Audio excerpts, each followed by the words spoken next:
that's curative enough. I like to think it is.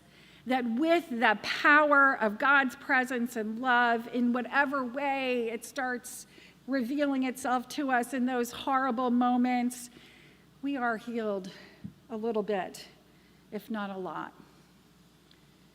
And in our grief, God is with us.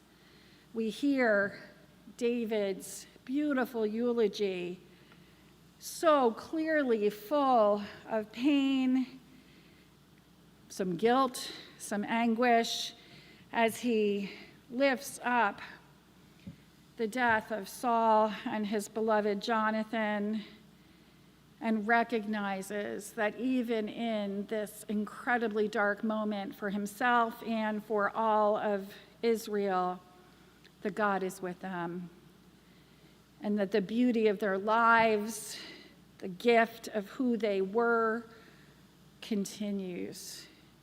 So much so that he can't even allow the mountain to bloom again. It needs to stay exactly the way it is so that that memory, that legacy can be known forever and stay solid for the people of Israel. That God's presence in that pain, in that moment of loss, when they're feeling hopeless about who they are and what they are no longer, and who is not with them anymore, in those moments, they are with God, and God is with them. Faith that there can be healing in whatever way it looks like. Faith is what we're hearing in these stories. Faith that God's presence and goodness will ultimately lead to restoration because God is with us.